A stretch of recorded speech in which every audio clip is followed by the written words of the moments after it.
Assalamualaikum, my name is Rashna Rashid and my topic is Credibility of Research Findings Journalization. Let's start with the term credibility. What is credibility and how can you define it? The word credibility has several meanings. Alternatively, it means capability of being believed, to command belief, or to the truthfulness or correctness of what one says. The word credibility indicates the degree of trust because you cannot find something credible unless you first find them trustworthy. Credibility, or you can say trustworthiness, of an information or source depends on where it came from. In a world where information comes flooding at you from every direction, where a global network of text and video and many more other things available right at your fingertips, you need information that is accurate, reliable, and current. In a world, you need information that is credible. But wait, how can you decide what is credible? Whom can you trust? Think of credibility as a sliding scale. At one end, there are sources that are unreliable, unvalidated, and without any references. At the other end of the scale, resources are from people with credentials, information that can be validated, and references that are reliable. Well, no matter what your resource is, first question you should ask is, who is the author? Who wrote it or said it? What are their credentials? What make them an authority? In your research for information, you eventually face the challenge of evaluating. Just because something is presented as a fact, it doesn't mean it is. Question everything, every book, every article, every website because they may also contain false data. So, examine each information source you locate and assess sources using the following given criteria. Number 1. Examine the sources and author's credentials and affiliations.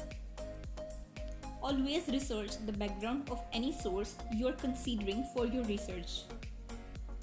Consider the author's credentials and affiliations while searching.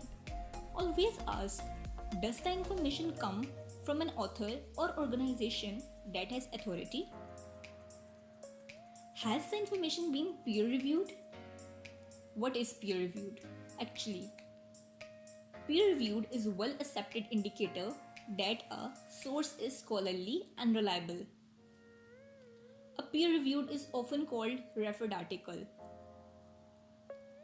To determine whether a given article is from peer-reviewed source or not, try searching Ulrich's Directory of Periodicals.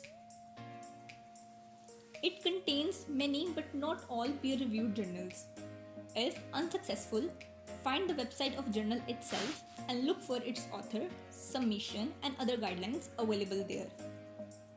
So, be sure there is sufficient documentation to help you to determine whether the publication is reliable or not, including footnotes, bibliographies, credits, quotations, etc.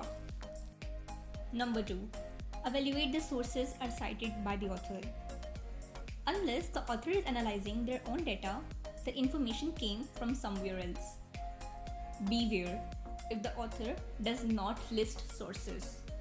Always review the sources listed and make sure they stand up to scrutiny. I am not saying that less established scholars' work is not credible, but avoid self-published material at all costs. If an author is unable to convince a publisher to house their ideas, it's likely because their ideas carry little weight. Maybe.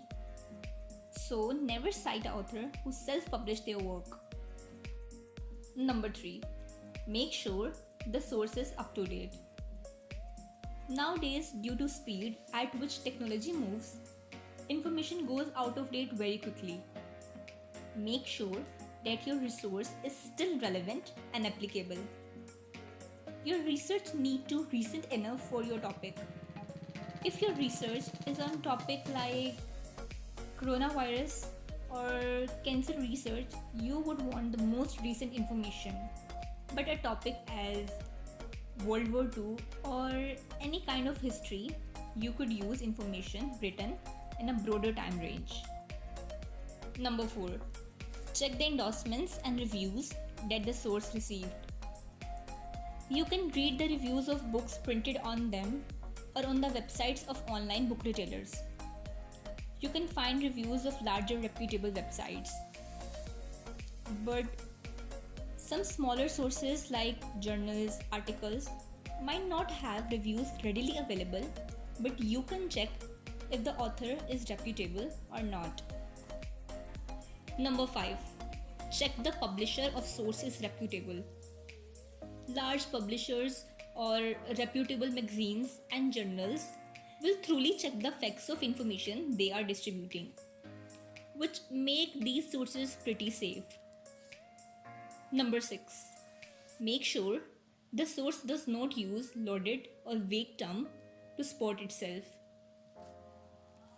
Beware of the sources that use vague terms like recent studies show or many people believe, without backing up these claims with any citations. Also, beware of buzzword playing on the reader's emotions. Number 7. Beware of biasness. Always evaluate if the source presents clear or unbiased information, or if it aims at persuading you from a specific point of view. May still be a credible, but it can limit the coverage of topic to a particular side of debate. You can also check why was it written, because every author has a purpose of writing a text. Similarly, every organization has a purpose for publishing a text. Try and see if you can infer both of these purposes. Is the purpose to inform and explain about something, to evaluate and judge something, to analyze and interpret something, to argue in the favor or against something, to convince you of something, or to entertain people, to make you feel a certain emotion, or to represent and reflect reality, to advertise and promote something, or you can say to make money.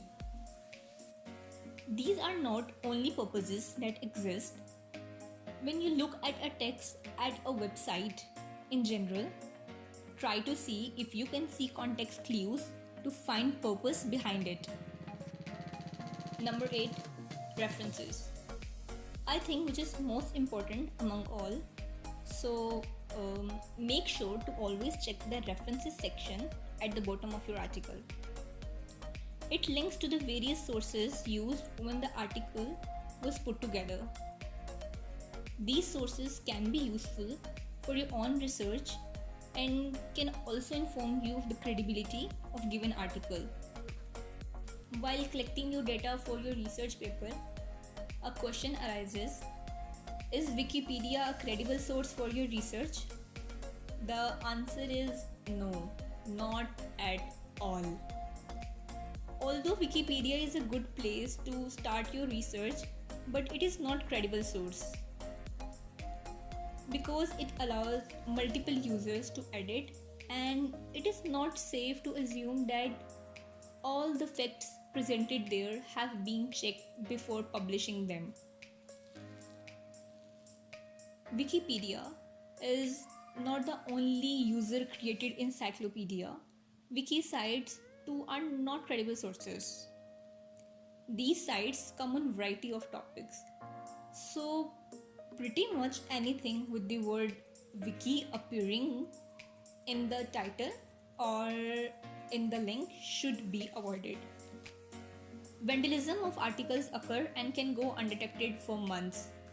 People can add false information or change information to make it accurate. The number of Wikipedia articles is growing, but the number of official editors are shrinking, which means that less peer review of article is happening and the editors are becoming less diverse.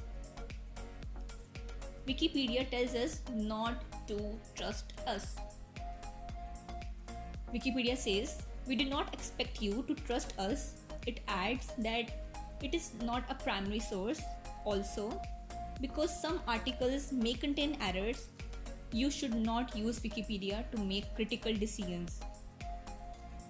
Finally, users should be aware that not all articles are encyclopedic quality from the start. They may contain false or debatable information. Okay, now these are few URLs which gives us a clue about what kind of data they contain. So in practice, anyone can purchase a .com, .org or .net domain when their preferred .com is not available. Not all .com are commercial, but all large commercial organizations will have .com addresses. .gov is a comment on website and can only be on by an official government. Similarly, .mil site has of the military. It may be difficult to find a single author for these sites.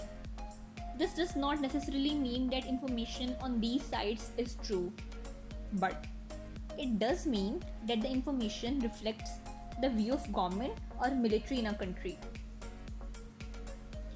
Also, keep in mind that the students and faculty can both have personal websites with .edu extensions. So beware whether the site is an official school website or a personal site. Mostly personal sites will often have user's name in the URLs.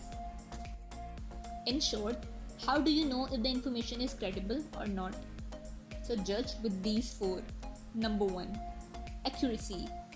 Is the information true? Number 2. Coverage. Is there enough information? Number 3. Objectivity. Is the source being fair? Number 4. Authority. Can you trust the author or organization? When you complete your research and you know that your research is also credible, then also check that your research should be journalized. Now, what does term journalized mean? So, generalization is an act of reasoning that involves drawing broad inferences from particular observations based on facts and experiences. Why generalization is important? It is because if the results of study are broadly applicable to many different types of people or situations, the study is said to have a good generalizability. What does it mean for a researcher to generalize the findings? We can also define generalization as extension of research findings and conclusion from a study conducted on a sample population to the population at a larger level. There are two types of generalization. Number 1, scientific generalization. Scientific generalization is based on the evidence of causal connection. For example, all crows are black is a causal connection between crowness and blackness. Number 2, empirical generalization. Empirical generalization is based on evidence, facts of experience. For example, all red mangoes are sweet. Consideration for generalization of results.